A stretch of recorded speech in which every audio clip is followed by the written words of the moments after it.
Hi to all, I'm Domenico Vito, I'm the CEO of the Climate Social Forum, and in this presentation, I'm gonna go through the role of innovation on climate smart agriculture. Thank you very much for the invitation for this talk, and a few words about myself. I'm a bioengineer as a background, working on a European project related to environment. I'm also a researcher at Metabolism Cities Living Lab, as well as founder of the Climate Social Forum, a virtual agora that deals with the climate and social crisis. So the Climate Social Forum is properly an inclusive assembly, and our goal is to create a virtual agora where activists, citizens, and experts can propose action to stimulate the dialogue on the build of a more sustainable and ecological future. We take inspiration from the Manifesto Latinoamericano, and the idea is to join together different, we can say, experts, different innovators and activists properly to like find solution on what they are the current climate and social crisis. So our work is based on participatory methodology, especially we work on Talanoa dialogue, methodology that is also used at a UN negotiation on climate change. It is based on decomposing the problem in three main questions. Where we are to assess the state of art, where do we want to go to define our goals, and how do we get there? Actually to define a method and strategy to address the goal. But let's go to the topic of today, that is the innovation, especially in climate smart agriculture. So actually, the diffusion of innovation is a full science, and there are theories that try to define how an innovation spread once an idea came up, once an innovative idea came up. Actually, there is this curve that surely most of all know that describe the phenomena of diffusion of innovation. Imagine to have a new idea, a brand new idea, and that it's you say that can be in agriculture, but in any type of business. And at the very beginning, when the idea is born, there are just few people that have like the courage to take the innovation and the so-called properly innovators.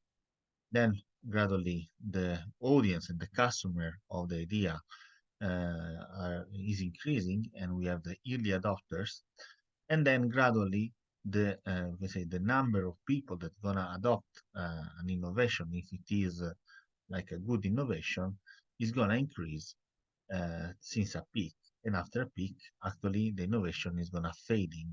Also, is innovative power and is like shifting from innovation to like a current practice, and so not so interesting maybe. And you can see that in this like diffusion of innovation, the we can say the amount of risk associated to we can say the innovative idea is inversely proportional to the number of people that are adopting the innovative idea at that time. Of course, more is the risk, less is the people that are joining the innovation. But the people that can take that risk are also the ones that gain much from the innovation and can exploit for more time the potential power of the innovative idea. And actually, here is, we can say, the comparison between the innovation diffusion curve and the market share. We will see that gradually, since the beginning, the market share of a certain idea is very low when there is the innovation early stage, since like having the full market share when, of course, an innovation is not yet anymore, but is becoming like a current practice. Imagine for example, uh, the diffusion of the personal computers. It started as something that only few people have, but nowadays every one of us have a personal computer or a laptop or desktop. So actually, computer itself is not anymore an innovation, but of course, the type of computer and different, we can say, updates, upgrade, components of the computer can have innovative power. But the computer itself, as an idea, is not anymore an innovation. It was an innovation when it was born in between the 70s and the 80s, and it started when few people have that and started to grow as more, we can say that this innovation was accessible. And actually, we make an example of innovation in the IT, but we can nowadays turn the concept of innovation also to business, and especially to business that are dealing with the environment. At agriculture, it is. And in this case, we call about eco-innovation. And eco-innovation refers to all form of innovation, technological and non-technological, because maybe an innovation in agriculture or in the environmental field is a practice that create business opportunities and benefits to the environment by preventing or reducing their impact or optimizing the use of resources. So when we talk about eco-innovation, there is sure a relationship with the environment, and there are different types of eco-innovative businesses, like bioeconomy, low carbon economy, energy efficiency, blue economy, where things related, for example, to the use of water and seas and so on. And actually, eco-innovation and eco-innovative ideas are at the forefront for creating nowadays new business, especially in agriculture and especially also for youth. But how to have an innovative idea, how to create innovative solutions in agriculture and in other fields? We have to apply the so-called model of ambidextrous organization. Think about of a normal business. Normal business need to, first of all, create profit. Okay? So you need to run, you need to have procedures, you need to have short-term focuses, you need to be efficient, disciplined, and there is a need of clarity of direction. And if we go in this way, like in this mindset of like just produce business, there is actually no space for innovation because the thing need to be very straight, and there is no way to or no space to change the direction. Okay, so the word that can describe this state of the business organization is exploit. We have to exploit. We have to produce as well. But if we want to innovate in a way, we have to reinvent the current solution to the new ones to make it better. And so reinvent is dealing with more long-term focus. Okay? So the focus is not on just the short term of the of production, for example, but for example on the long term of reduce the consumption of resources. Uh, of course, reinvent takes time, is more agile rather than disciplined because you have to find also different ways that are less, we can say, strict to reorganize your resources or reorganize your work. And actually, is gonna go to the diversification instead of the run that is basically on growing the core. When I want to run my business, I want to, you can say, develop the core idea of my business. When I reinvent, I'm trying also to diversify, to find new products and so on. And in the combination, in the intersection between these two modalities by which a business organization can go, there is the sustainable growth that actually is able to run and to, of course, exist along the time and produce the current value for a long term, and the reinvent that is able to adapt to different solution, to adapt, to make better the things, to use less resources, and of course to protect and to maintain the sustainability on a long term. And actually, we we are seeing that the run is more on the present dimension of time. Indeed, the reinvent is on the more future, we can say, dimension of time. And the sustainable growth, and so the eco innovation, stand in between. So is more an attachment to, we can say, a present that is also looking towards the future. So a concrete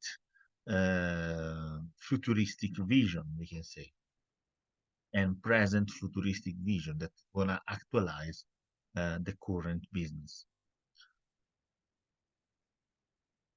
So let's think on all these principles applied to climate smart agriculture and why climate smart agriculture can be so eco innovative. Because, first of all, it deals with the environment and so is related to the ecosphere, and also because it is a way to make agriculture in a different way rather than the one is doing currently nowadays. And I'm talking about, we can say, traditional agriculture intended as intensive agriculture. So, first of all, climate smart agriculture is based on three main pillars: the sustainability increase of agricultural production and incomes, the adaptation and the build of resilience of people and food system to climate change. So there is a recognition that climate change is affecting climate smart agriculture, and the reduction and removal of greenhouse gas emission where possible. So uh, in a way, climate smart agriculture is considering like a sustainable growth, but as well also an adaptation and a mitigation of the climate change. And between these three pillars, properly is standing the eco-innovative approach of climate smart agriculture. So we have to rethink completely our practice to make agriculture if we want to follow these three pillars. And actually, climate smart agriculture is properly an approach to help to transform food systems. And this approach is properly led to eco-innovation. And in Climate Social Forum, we try to promote this eco-innovative approach and the climate smart approach with a call for ideas that we call Agri-Hackathon. We did our first edition on November 2022 with the idea to create, so to create ideas and solve big problems in agriculture, connect, so connect individuals, young farmers, entrepreneurs that want to like propose innovative solution and collaborate. So create a collaborative environment that is very, we can say, fertile to create new ideas. So we act using the 3C approach. So create, connect, and collaborate. So what we do basically and practically in our AgriActon experience, we call upon the resolution of and proposing of idea on six main areas: mechanization farming, precision agriculture, supply chain, post-harvesting, waste wealth, energy agriculture, and introduction of women in agriculture. And after a first phase of capacity building and knowledge-based creation, we properly launch the call for application. We make an opening event and we build the teams. Actually, 60 participants join our first edition and 20 team has been formed. And then after like a brainstorming phase, we have like the team presentation where the teams presented their innovative idea for agriculture. And we had three winners. And on three winners, we did a follow up in order to develop the innovative idea that was judged by a jury to be the winner of our agriculture.